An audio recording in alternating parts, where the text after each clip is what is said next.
Welcome, everyone. We'll just give a minute here for other folks to join us today.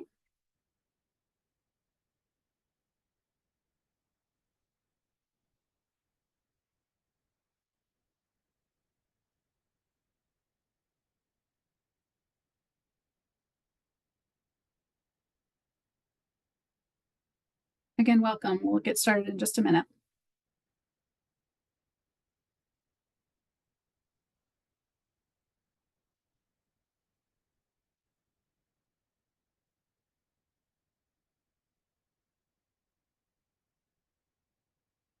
Okay, we're going to get started. So welcome, everyone. My name is Joy O'Nash. I'm with ERG, a contractor supporting the work of the West Coast Climate and Materials Management Forum. I will be moderating today's webinar titled Initiatives for Food Sector Economic Development. Before we begin today's webinar, I would like to briefly go over some housekeeping details. For closed captioning of today's discussion, please select the closed captioning icon at the bottom of your screen. All participants are in listen-only mode now. Please email kira.hall@erg.com if you experience any technical difficulties with Zoom.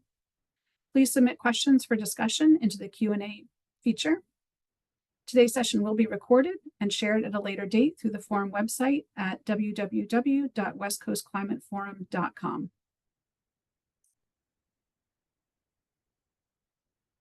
Going to turn to a brief disclaimer now before we get started. On behalf of the forum, today's webinar is designed to share best practices on climate beneficial production and sourcing, as well as real-world examples. We have invited speakers to share their views on topics that connect climate to materials to get participants thinking and talking about new strategies for achieving our environmental goals. Mention of trade names or commercial products does not constitute endorsement or recommendation for use. Please note that the opinions, ideas, or data presented by speakers do not represent forum members' policy or constitute endorsements by the forum. I'll just go give a little bit more information about the forum itself. The West Coast Climate and Materials Management Forum, or Forum for short, started in 2008. The forum is a collaboration of state, local, and tribal governments working to establish sustainable materials management practices. More than 40% of U.S. greenhouse gas emissions result from production, transportation, use, and disposal of materials goods. Materials management is an approach to using and reusing resources most efficiently and sustainably throughout their life cycle, which you see illustrated here. It seeks to minimize materials used and all associated environmental impacts, especially climate impacts. The forum's mission is to inspire, inform, and illustrate how communities can significantly reduce greenhouse gas emissions by improving the way they source, use, and recover materials. With that, let's get started. Here's a brief overview of an agenda for today. We're going to begin with the forum setting the context on government purchasing of food and related climate impacts, followed by some real-world examples. We hope to have time at the end of our session and the presentations today with some time for questions and answers. So please go ahead and put your questions in the Q&A feature along the way. I would now like to introduce Cullen Newmoff with the Washington State Department of Ecology to set the stage for our presentations today. Cullen? Great. Good morning, or I should say good late early morning here from the West Coast, everyone. And thanks, Joy, for that useful overview. And my name is Cullen Newmoff, and I'm the organics lead here at Washington State's Department of Ecology. And I'm just going to spend a couple of minutes setting the stage for our conversation today. So as you heard from Joy, we're all here because we're concerned and working on materials management solutions in service of improved climate outcomes. And I can certainly speak specifically to our work here at the Department of Ecology in the world of organics and food. And our authority has historically been on end-of-life management. So we understand where food and organics end up, right? Whether that's at the composter, at the anaerobic digester, or the landfill. But when we started thinking more nuanced about this and looking more granular at the data, thanks to ReFed, we could see that a significant amount of our food rescue opportunities, in addition to our food waste, is really occurring at farms in our state. And this really underscores the need for leaning hard into a systems perspective. And it's not rocket science, right? But in order to reduce and prevent food waste, we needed to be thinking more strategically about what's happening on the farm from a food waste and prevention perspective. And today, we're going to do just that. We'll be hearing from a variety of perspectives from those who are working within agriculture to address material management outcomes and concerns. And it's worth noting, though, depending on where you sit in the supply chain, you might not actually use that material management language, but that is what many of these players are working on. We've asked the panelists to discuss how government entities, so many of you attending today, can continue to and or better support their existing work on this topic. And today, you'll be hearing about materials management, recognizing that word might not be used from different aspects of the supply chain. So we'll begin with Anthony Mint from Zero Foodprint, move to Andrew at Puget Sound Food Hub, Sarah at Mandela Partners, and Kelsey at King County. So we look forward to the conversation. Anthony at Zero Foodprint, I'll turn it over to you.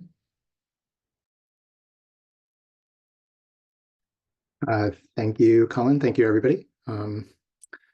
Oops, sorry. So today I'll be discussing opportunities in food and ag as per some of the discussion so far.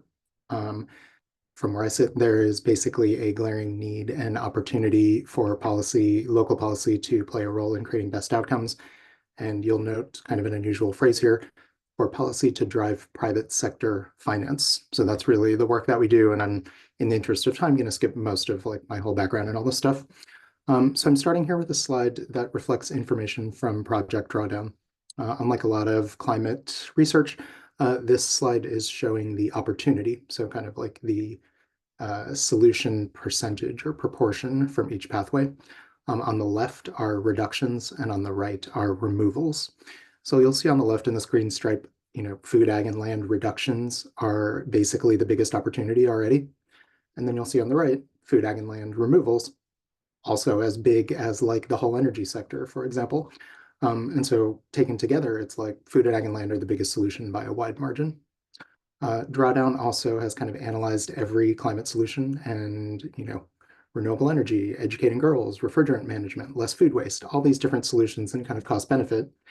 And what they found is that overall, society can lower temperatures and solve the entire climate crisis for about $30 trillion. So it's a lot of money. That also is about 1% of GDP each year between now and 2050 or so. So from where I sit, that's like super optimistic. We can solve it. Things wouldn't go crazy, but we would need to start using 1% of the prevailing global economy. Some other experts, John Doerr, et cetera, place the number much higher. That includes like stranded assets. So if, Shell and Exxon shareholders needed to be made whole, then yeah, the cost is a little bit higher. But if it was just the cost of implementing the projects, something like 1% of GDP. You'll note this figure too, also from each dollar invested in strategies like regenerative cropping and managed grazing, there's about a $40 benefit for each dollar. So super, super huge win-win-win for each community and plausible with 1%.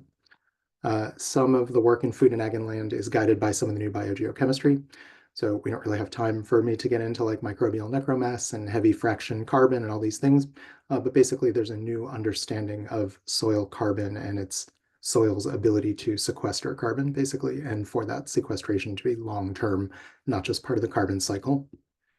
That big change taking place on like billions of acres, hundreds of millions of acres, is starting to also be able to be quantified on a per farm basis, per acre basis, per project basis, per practice basis.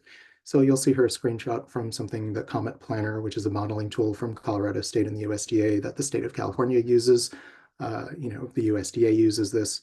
And what you're seeing on the screen is a couple different screenshots from a project. So compost application, a little bit of detail about the compost.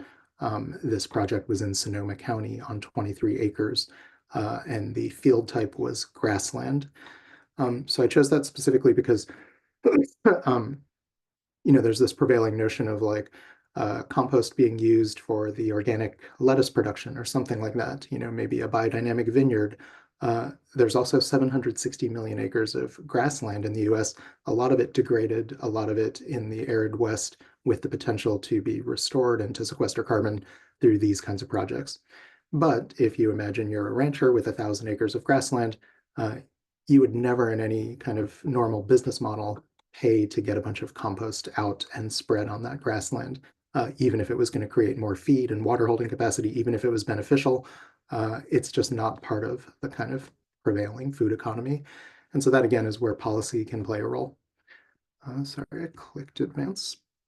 So some of what we do is complicated, so I'm not going to get too much in the weeds, but it's based on sort of some of the understanding that in renewable energy, for example, programs like $1 per month on the energy bill can legitimately improve the grid. And people are kind of just going about their daily lives. It's frictionless, but now millions of dollars creates a solar project in a region. The grid becomes 10% renewable, then 20, then 30.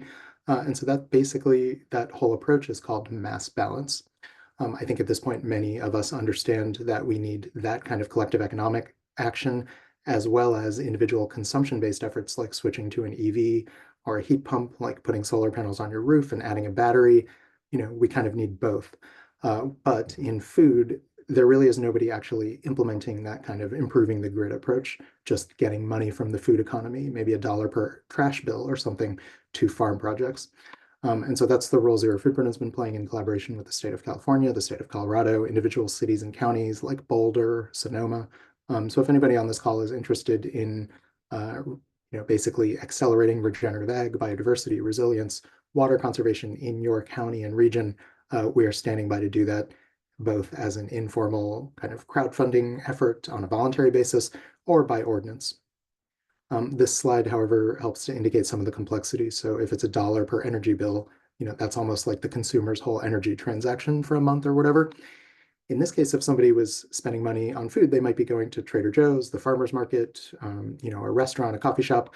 And so each dollar might touch many different businesses in a value chain, farmer, a processor, a distributor, et cetera. Each acre, each practice on each acre might touch many different economies. And so it's complicated, but we have basically been working on this for a couple of years and making good progress. One of the drivers of this is that it's good marketing. So basically consumers at this point just want to take local climate action.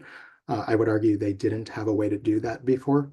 So buying good ingredients is great. You get, the healthy and environmentally positive and delicious thing, but it actually doesn't help a farmer do the next thing. It doesn't help like the farmer's neighbor get started. And so what we're proposing is kind of that necessary complement, switch to the EV and also chip in with your $1 per energy bill to improve the grid.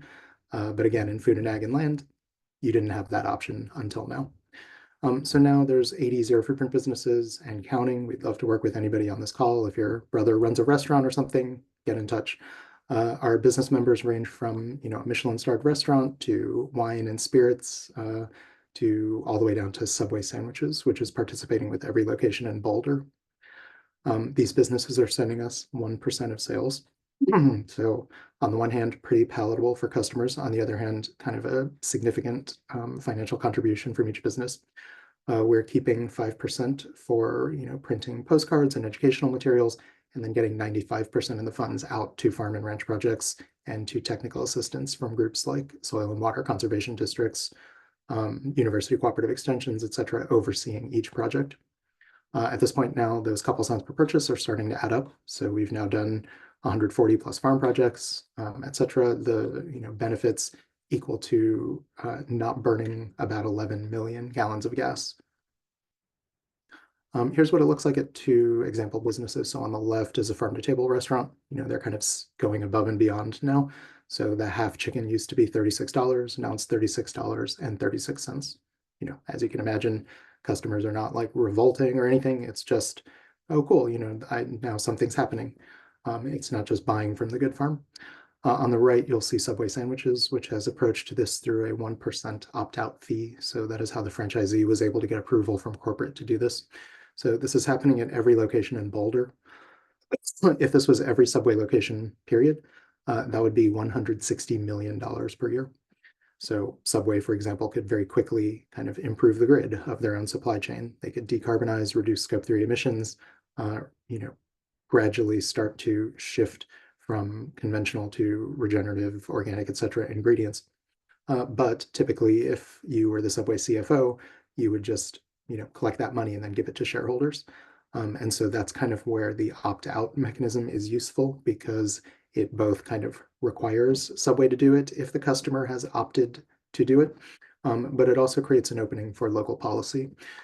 So again, that kind of renewable energy program with $1 per month on the energy bill is often making the most progress through opt-out choice architecture, because you don't need a ballot initiative, but it is like 90+% participation. And so again, if any policymakers are on the call and want to advance natural climate solutions in their region, we have ordinances drafted. We're ready to work with you on voluntary programs, moving all the way to opt-out programs. So where does the money go? This is way too much information on one screen, but I'm just going to kind of give you a sense of it. So each project is overseen by a technical assistance provider. Like I said, we cover their time. And then basically farmers are requesting funds. So this farmer happened to be requesting $14,000 to apply compost on 16 acres, to plant trees and shrubs on 1 acre, to apply mulch at the base of the trees and shrubs. We get all these requests. We have a database with hundreds of shovel-ready projects, and then we're basically just dividing the cost by the benefit. So in this case, the cost was $16,000 total. The benefit from that model I showed on the previous page, about 1,195 tons of carbon coming out of the atmosphere, turning into healthy soil and woody biomass on this farm project. And so what that means is that each ton of carbon coming out of the atmosphere costs, let's say, society, $13. The next best project, each ton of carbon coming out of the atmosphere costs $21, et cetera. So we're sorting by this and then giving out the funds from the top to the bottom. We happen to be doing statewide programs in California, Colorado, and now Oregon and Washington based on this kind of cost-effective carbon sequestration work. And we can also adapt regionally, like if water conservation is a higher priority, et cetera, in a region. You'll note, though, that each ton of increased soil carbon is allowing 1 acre to hold about 2,500 extra gallons. So in a way, carbon and water are directly linked. And so you'll see here that sort of like optimized, accessible approach allows for this kind of work to make its way into climate strategies. So this is Sonoma's climate strategy. You'll see here, create a sequester local program, implementation partners, Recology, the trash company, Zero Foodprint, et cetera. So again, we have ordinances, and this plays well into statewide compost programs that are happening in California and Washington at the moment. Glad to discuss. We have contracts with like 18 jurisdictions in California to get compost onto farms and ranches. And then this is on the horizon, though I have no idea how plausible it is, but basically in the state of Washington, there may even be a statewide funding program like this soon. You'll see this highlighted portion, $1 per month on the trash bill, 1% at businesses, et cetera. So I think that mostly concludes the overview, and I'm glad to answer any questions in the Q&A. And I'm going to turn it over to Andrew Yoakum at Puget Sound Food Hub, if I can get the slides over to him. Thanks, Anthony. While you're doing that, I just wanted to mention to everybody, I had the pleasure of meeting Anthony in person a couple of weeks ago, and we're optimistic that we can find a way to work together to contribute to some of that good work that he's describing there in great detail. So my name is Andrew Yoakum. I'm the Executive Director of the Puget Sound Food Hub. We are a farmer-owned cooperative, and we're based in Mount Vernon, Washington, about an hour north of Seattle. We provide distribution, marketing, and sales for our member owners. There are about 80 farms that are equal share owners of the Puget Sound Food Hub. We're a democratically controlled organization. We have an elected board of directors that is made up of farmers, and those farmers are in charge of the strategic vision for the organization.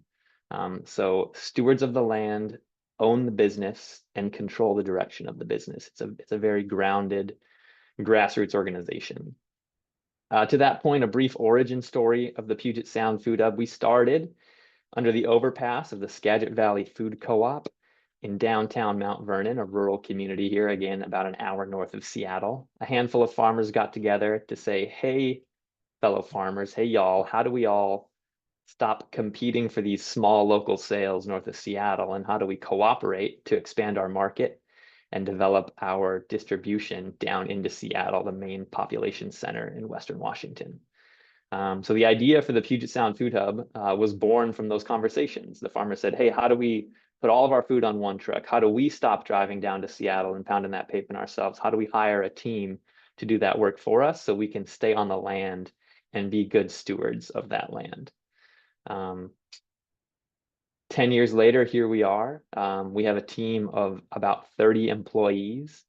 We are actively doing distribution as far north as the Canadian border, as far south as Olympia in our own trucks. I'm gonna take a quick break here. My slides are on an auto forward, but I just want to highlight we had a local celebrity come to visit our warehouse this last summer, Governor Jay Inslee, right there in the middle of that screen. So for y'all, all of y'all who are kind of in the governmental sector, really proud to have that representation and that kind of touch point here in Washington State. But getting back on track, right, as far south as Olympia and our own trucks. We're running ferry routes out to the islands and the peninsula across the Puget Sound 6 days a week. And we're also doing a route out to Eastern Washington twice a month, working with some of our partners out there. So our 80 different farms are made up of family scale producers required to be growing in alignment with sustainability practices that are defined by the Good Food Principles, which we follow. Our customer base, we have about half of our customers are retail grocery accounts. If you're familiar with Western Washington, those include PCC, the largest retail grocery cooperative in the country. Some local chains like Hagen's, Metropolitan Markets, working with Whole Foods on some things. A number of other independent co-ops and retailers up and down the I-5 corridor. The other half of our business outside of retail grocery is made up of a diversity of customers, bakeries, restaurants, food service accounts. We work with Google and Facebook, corporate dining, K through 12, colleges and universities, a real diversity of consumers who are motivated to purchase and support local growers because they believe, as we do as an organization, that local ownership and stewardship of the land results in more regenerative and sustainable land management practices. A little bit more just about our business. We've got 9 refrigerated box trucks that run these routes for us. Our sourcing is exclusively from Western Washington. So all of our owners, and there go my animations. This might be interesting for the admin team members on this call to manage, but we're a little ahead of ourselves on the slides. I don't know if we can hold back. We might be bouncing back and forth with the animation. So if that's the case, I apologize. Thank you for whoever is kind of overseeing that for me right now. Okay, our sourcing base, we source exclusively from Western Washington. So those 80 farmers are required to be from the 12 counties that surround the Puget Sound. That's our definition of local. We believe shared natural resources like the valuable Puget Sound waterways are essential for the success of our farmers to be managing long-term. So working with each other and with our producers to hold those natural resources in common is what unites our organization. A little bit more about some of our partnerships in the region. So we're a part of the Northwest Food Hub network, which is a network of similarly designed farmer-owned cooperatives. Mount Vernon, Washington, Spokane, Washington, and Eastern Washington, and Missoula, Montana are the 3 food hub locations. And all 3 of our food hubs are democratically controlled, producer-owned, and represent a mission to champion local growers. So not only are we building a local supply chain in Western Washington, with our food hub partners, we're building a regional supply chain across a couple of states, which we hope to continue building out and expanding beyond just those 3 cooperatives, so that our types of growers, the family scale land stewards, have access to those broader markets that allow for their viability and sustainability as businesses long-term. So that's a little bit about who we are and some of the partnerships that we're working with. I'm going to transition to kind of grounding my presentation here a little bit in some of the themes that this forum is bringing together for everyone. I mentioned sustainable practices, right? So all of our growers have to prove in writing and then with a site visit by our staff that they are growing in sustainable ways. That can include such things as regenerative certifications, organic certifications, cover cropping, compost utilization. So some of the tools that Anthony mentioned are a part of our vetting process and are inherent in the growing practices of any producer that's a part of our cooperative. So just by the fact of a consumer purchasing products from retailers that buy from the Puget Sound Food Hub, there is some inherent support there in the types of growing practices I think that we all understand are necessary as we look into the future. We work closely with our growers on procurement contracting. We do everything we can in advance of the year to communicate with as many of our growers as have the capacity to engage with us on that level. On our projections for the next year, whether that's with specific customers or just generally looking at historical sales. We work with them to design their portion of their land that they're growing to intend to sell to us with as close to a guarantee as we can to reduce that kind of red portion of the pie graph Cullen showed, where there's the on-farm opportunity to reduce food waste, right? So we do as much as we can to help our producers plan and accurately grow the quantities that are needed for our customers. So there's not any.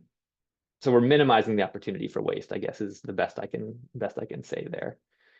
We also have close partnerships with food banks and local gleaners that help us work through perhaps some not ideal retail products if they have a blemish or a spot or something that would be less attractive to our retail customers. We have a whole diversity of customers that allow for us to take as many of the products that our producers grow that are healthy, nutritious, and fresh and get those out to customers or clients through multiple distribution channels. The gleaners specifically really help us reduce any of our food waste if there are items that are in our warehouse that we notice are maybe moving slower than we expected. We can kick those straight over to the gleaners so they're not actually going to the compost, but are going into consumers' mouths. Just one or two other things from me, maybe a call to action here. How can you, if you're watching this forum presentation, support the local supply chain? A couple of ways we've found success at the Puget Sound Food Hub the last few years is including procurement requests in any initiatives that are going out. So a hook that requires procurement to focus on or apportion a certain percentage into local food procurement is hugely beneficial for our growers and gives us a leg up and ability to compete with some maybe more commodity scale bidders on any governmental contracts. Infrastructure investments, there's been a lot of energy and money put into local agriculture and distribution supply chain infrastructure lately. That's been hugely influential in our success and our ability to expand and compete on a local and regional scale. And then any type of consumer incentive, I think Anthony brought up some really great creative opportunities that his organization is spearheading. Any consumer incentives to support agricultural production or purchasing of local foods are some things I might highlight and recommend for y'all. With that, I'll conclude my portion of the talk. I'm really excited to turn the spotlight over to Sarah Draper-Zivitz from Mandela Partners.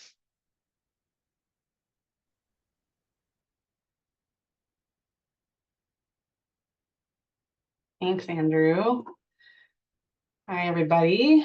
My name is Sarah Draper-Zivitz. I'm joining you today from California, Oakland, California. And I'm also going to be speaking a little bit about our food hub at Mandela Partners, Mandela Produce Distribution, and sharing a little bit about the climate impacts of our model. And I think I'll say before I dive into this presentation, that if you can take one thing away from it is sort of the hyper local and small scale of our work is really part of our theory of change around climate. That we really think even as the industry grows, the food system gets more complex, that staying local and kind of grounded in our local community is a critical piece of being a contributor to our climate impacts and reducing our carbon footprint. So excited to share with you a little bit about our work. Just advancing the slides here.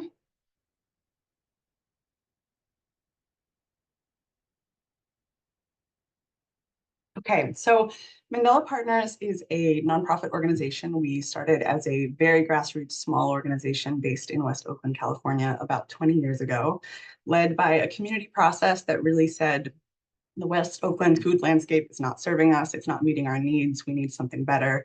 Mandela Partners was really born out of that. And since then, we've been working to kind of creatively support our food system locally, and also the farmers that support our food system in a kind of a little bit broader landscape than just West Oakland. So our program areas today are kind of divided into 4 sections. I won't go into all of them, but I'll just share a little bit about each, and then we're really going to focus on that upper left quadrant today. But in addition to that upper left quadrant, we have culinary job training programs that really support folks who want jobs in the food sector, especially folks who are coming home from incarceration and facing barriers to accessing those jobs. We also work with really early stage food entrepreneurs, specifically women of color who are interested in starting food businesses in West Oakland and Alameda County here in California, supporting them with the resources, tools, and coaching to get them off the ground. We also provide a holistic wellness education that focuses on nutrition, but then kind of builds from there to think about more whole person wellness programming. And then, as I said, today we're going to focus on our food access and produce distribution work, which is done through our community food hub, which is at a bit of a smaller scale than what Andrew was describing up in Puget Sound. But it really has 2 focuses. Our food hub is focused on food access and really increasing and serving our community better in West Oakland and Alameda County, and also in supporting really small scale regenerative and organic farmers in the region. So here's our team at Mandela Produce Distribution. We are a program of Mandela Partners, and as I said, a food hub based in West Oakland that increases access to local, sustainably grown fresh produce while supporting the economic success of small-scale BIPOC farmers. And our food hub is kind of operating like a social enterprise. So we are supported by a mix of earned income and government and foundation grants.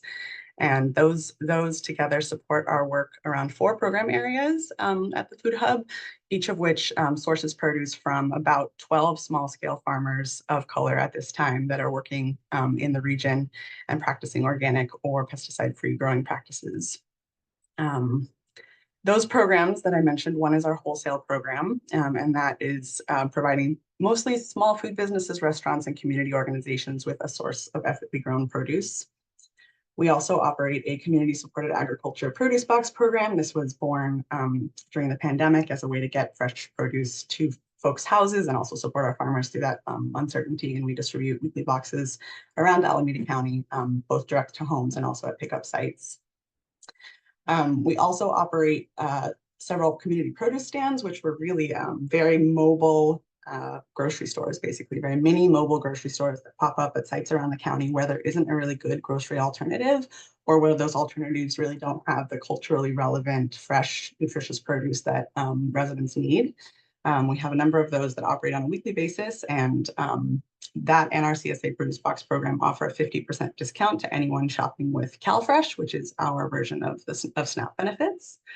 And then finally, we also have a free produce distribution program, which is also kind of our legacy coming out of the pandemic, realizing that while the first 3 programs are paid programs, not everyone has the means to access this kind of produce. And we really believe that in order to cultivate the sustainability principles of this part of the food sector, we have to make sure that not only folks with resources are accessing organic and fresh produce and locally grown resources, but folks who have more limited means as well are accessing and consuming those resources.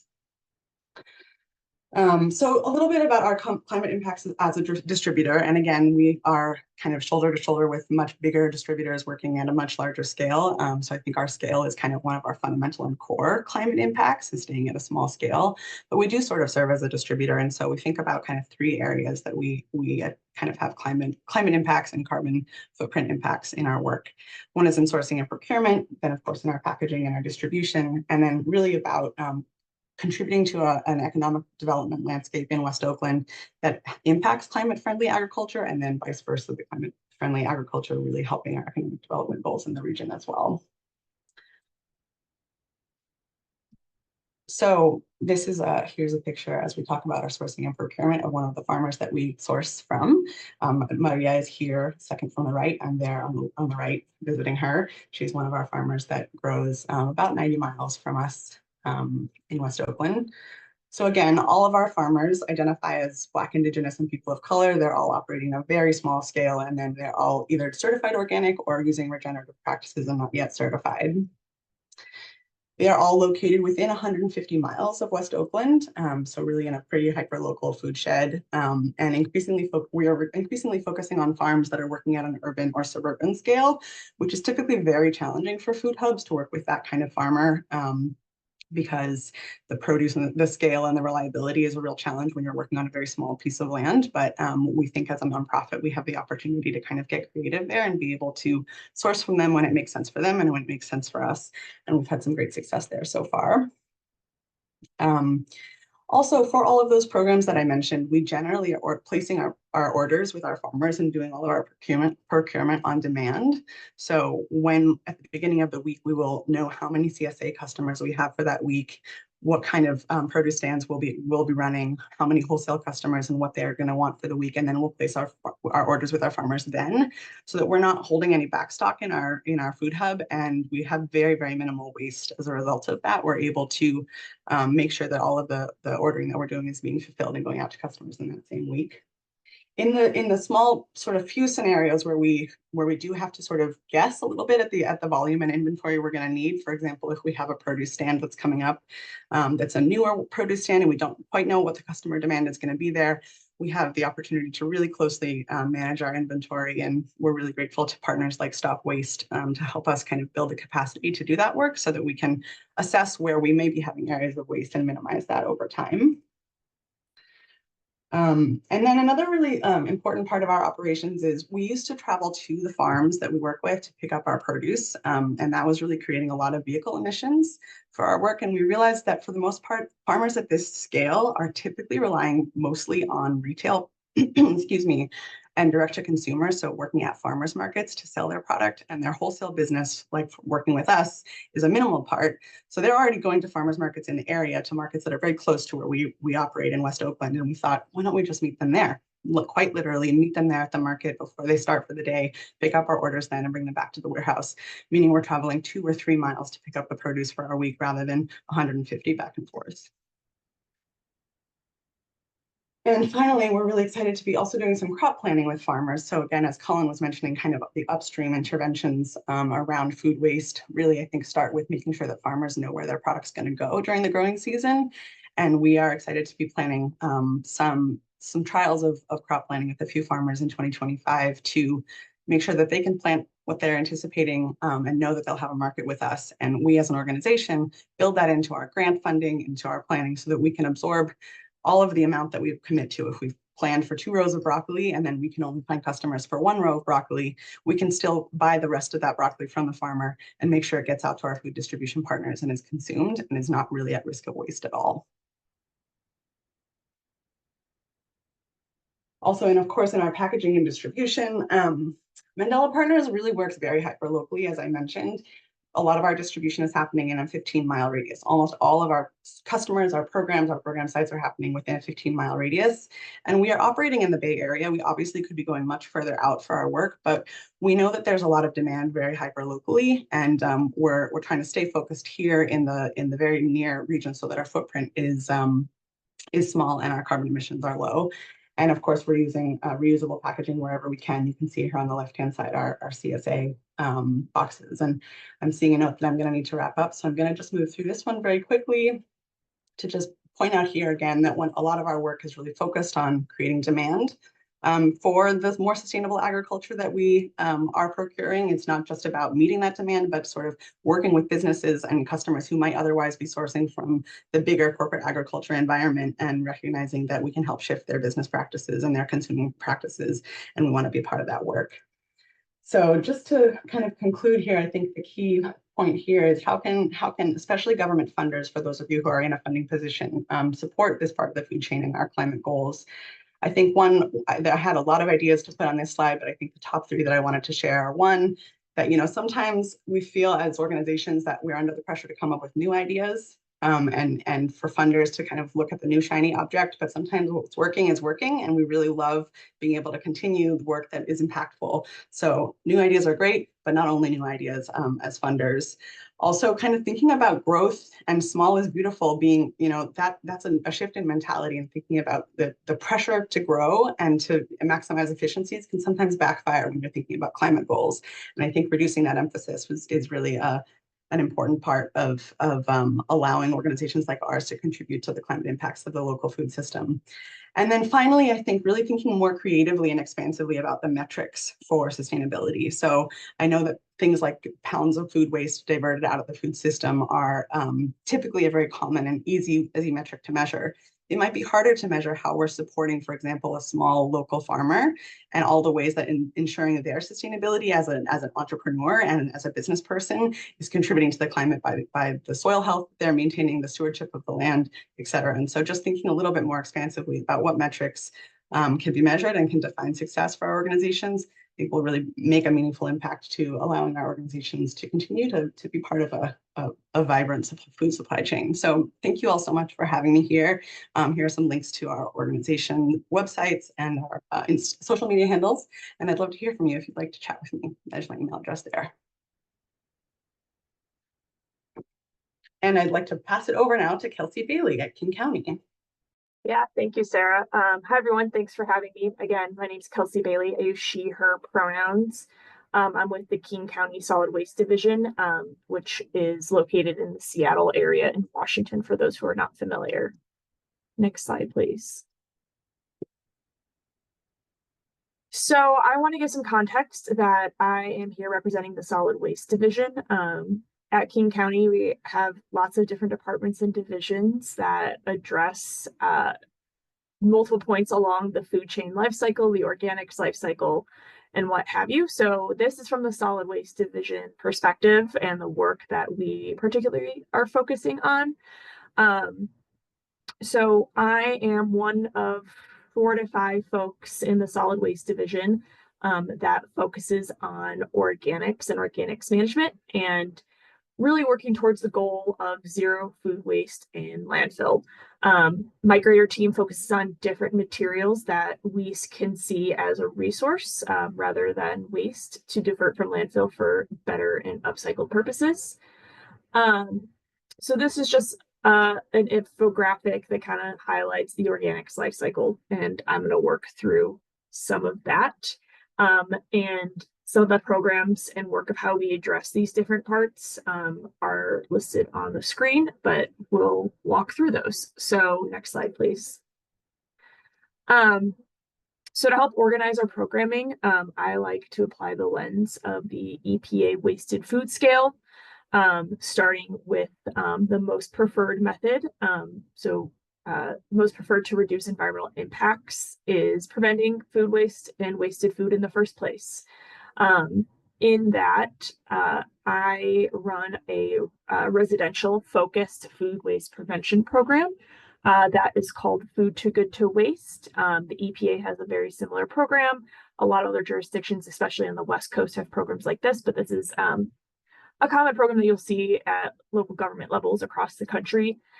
We provide tools, tips, and resources to help folks store their food better, plan ahead, organize their refrigerators differently, kind of build that awareness and behavior change of how you can make the most of the food that you have so that it doesn't go to waste and then you have to in turn go back to the store or where have you to purchase more and kind of keep that wasteful cycle going.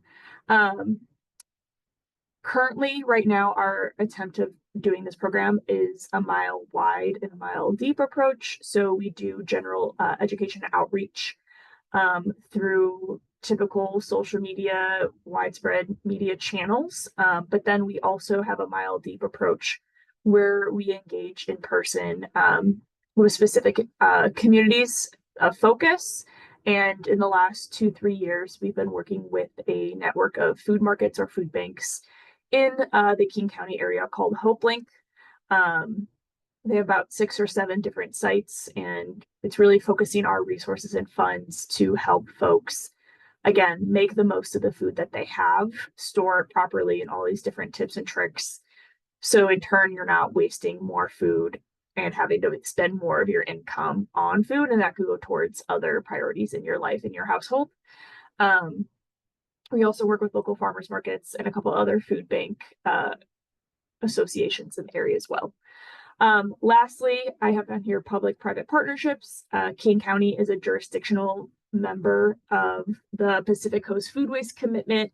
That is something I'll highlight in a few slides, but as an overview, has partners of local jurisdictions and governments from state, county, and city levels between California, Oregon, Washington, and BC, Canada, having partnerships with corporations and other food businesses along the food supply chain of like Del Monte, Bob's Red Mill, and a couple others to investigate and pilot case studies to see where food is being wasted and how we can mitigate that throughout the supply chain. Next slide. So this is just an example of a couple screenshots of our most popular resource through the Residential Food Waste Program. This is our food storage guide. I like to call it our kitchen map. It's a very visual friendly guide in 7+ languages that shows fast storage of food, little tips like bananas. I know that's not in English right now, but like saying things like bananas are bad neighbors. If you store food next to bananas, it emits a gas that will make your food go bad quicker. We have some tips and tricks also about how to refreshen your greens, how to store your different melons, and then really kind of digging into the details of what does it mean by these date labels that we're also confused about. These were created in partnership with a couple of community organizations to make sure we have culturally relevant foods and that we're sharing and using the appropriate language for certain food items. Next slide, please. And then this is just a map of the Pacific Coast Food Waste Commitment and all the different types of projects that we're doing across the West Coast. This partnership actually has been so successful that it was kind of the guiding or inspiration for the U.S. Food Waste Pact, for those who are familiar with that. But as you can see on the screen of all these different projects, they're various in geography, level, and the food supply chain, whether it's larger corporations to smaller independent sites. And I highly recommend going to the website, which I'll drop links after my presentation to check out some of these case studies. Next slide, please. So another thing that here at King County we do in the Solid Waste Division is we really believe in that we're all in this together. My brain now just went to a High School Musical song, but that we want to recognize and invest in community and businesses that are also working towards zero food waste and landfill, the circular economy, regenerative agriculture, supporting our local food systems. So we have a program called RePlus. The way to think about it is reduce, reuse, rethink, repurpose, all the re words, and kind of how that poster says in the photo, reimagining a waste-free King County. It's not just focused on organics, it's focused on, again, more of those other resources as well, of how we can capture that and find another use for these materials rather than sending it to the landfill. Through the cities within King County, we offer RePlus city grants that are on an application basis. And then every city within King County also receives a waste reduction and recycling grant, the WRR grants. And there's a variety of projects that they can propose or choose from our plug-in playlist to also combat this challenge of reducing food waste from landfill. And then, as I mentioned, we support local businesses, organizations, and the like, universities, who are also doing work in this area through our RePlus circular economy grants. So across those 3 grant programs, just in the 23-24 biennium, we spent over $3 million investing in our local cities and entities conducting this work. We also are partners in the next cycle Washington Circular Accelerator and Renew Seed grants. This is in partnerships with Washington State and a couple other local jurisdictions, again, to work more towards the circular economy across a variety of projects. And again, I'll drop links to these things after my presentation. Next slide. So I'm not going to start this now because we're limited on time, but this is a video that highlights one of the projects that rescues the byproduct of creating tofu by saving it and processing it through an anaerobic digester that is set on site on on Vashon Island in King County. Next slide.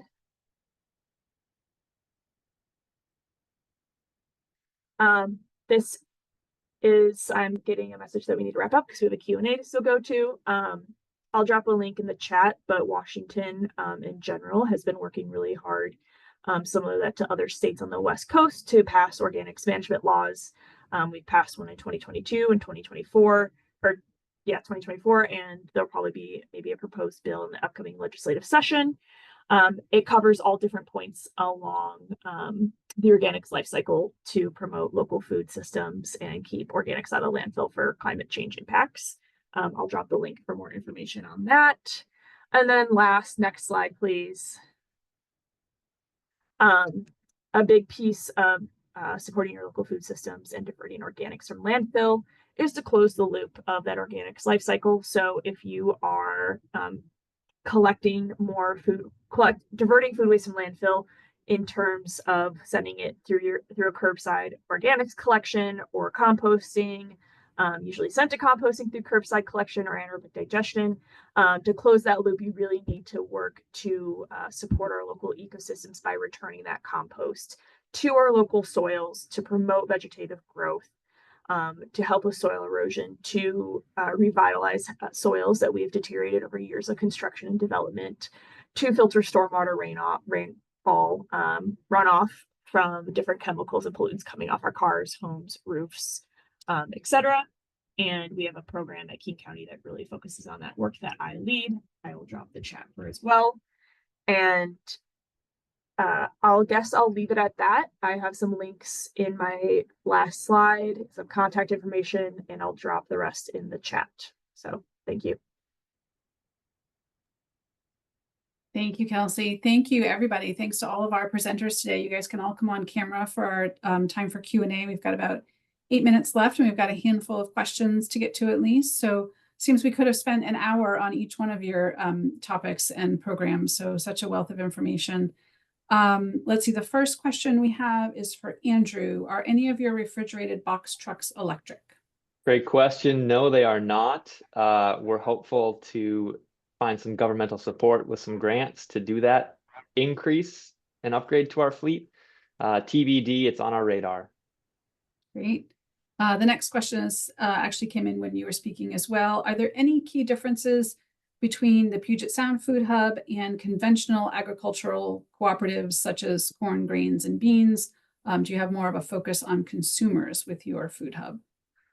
Yeah, great question. I think some differences are that we have a very diversified group of growers. Our ownership base could be corn growers, potato growers, diversified veg growers, dairymen and women, people managing dairies, ranches. So it's a bit of an eclectic and diverse group. I think some different incentives and different results come as a part of that. We are not consumer owned as opposed to some retail grocery cooperatives y'all might be familiar with. Happy to go into more details, but that's kind of just a quick top layer response to that question. Great, thanks. And if someone has a follow-up question they want to put in the Q&A there for more specifics, go ahead. The next question is for Anthony. Where can I learn more about the Washington State Model Ordinance for the $1 opt-out surcharge that you mentioned? Thanks, and I would be glad to share any kind of information if somebody wants to email me. So I'm anthony@zerofoodprint.org. I can just share that language. It was spearheaded by Heather Trim from Zero Waste Washington, who leads a group of 75 organics management stakeholders. I think they're working on a bill that Kelsey referred to, for example. And so there would be an opportunity to support or get involved. I saw your question and was kind of looking up who you were, Kristen. So if you are the Kristen who works with Zero Waste Sonoma or works for Zero Waste Sonoma, I would encourage you to just jump in and help us get this happening in Sonoma at the county level. I've been working with Supervisor Hopkins's office since 2019 on this. COVID derailed it slightly, but we have ordinances at the county level that have already been reviewed I have a process guide. I've been in touch with Leslie Lukacs and Zinsi, perhaps at Zero Waste Sonoma in your office working on this. We have a USDA grant with them. And then also working on this with Barbara Lee and Simone Albuquerque at the Climate Action and Resilience Division. And so just so much is going on in Sonoma. We could set a county, state, national, global precedent if you want to get involved. So please reach out, Anthony at zerofoodprint.org. Great, thanks, Anthony. Okay, the next question is for Mandela Partners. Do you also work in other states? If not, do you have partnering programs to assist Department of Corrections for re-entry into the workforce in Massachusetts? We're hopping coasts now.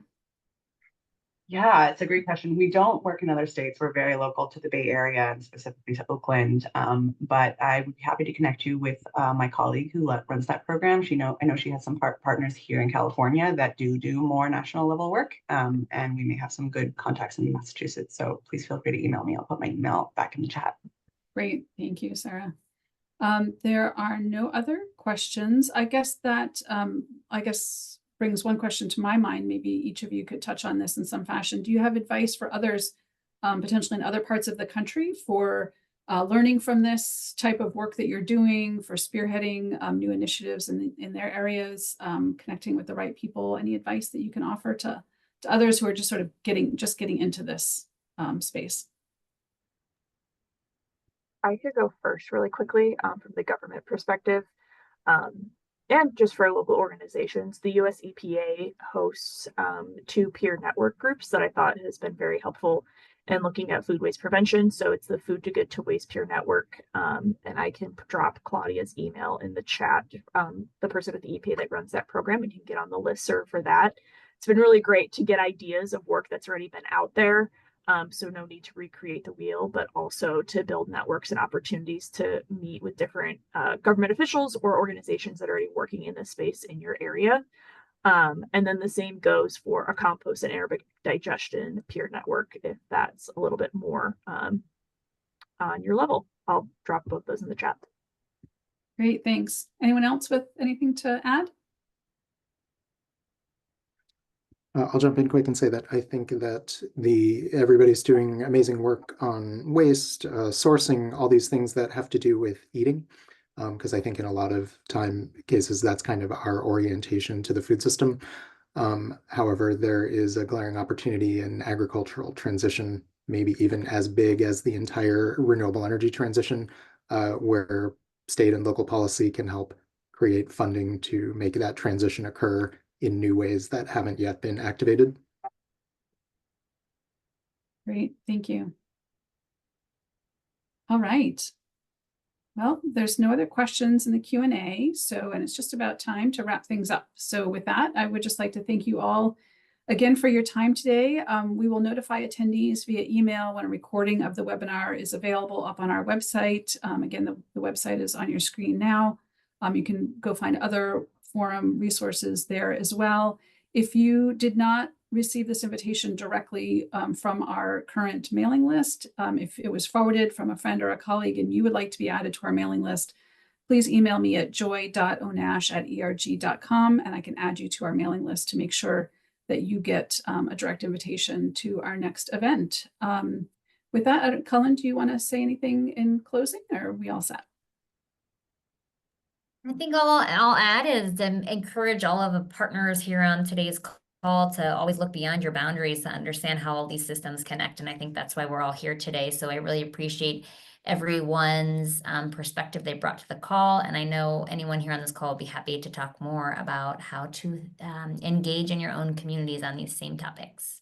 Thanks for joining us. Thanks, everyone. Enjoy the rest of your day. Bye-bye.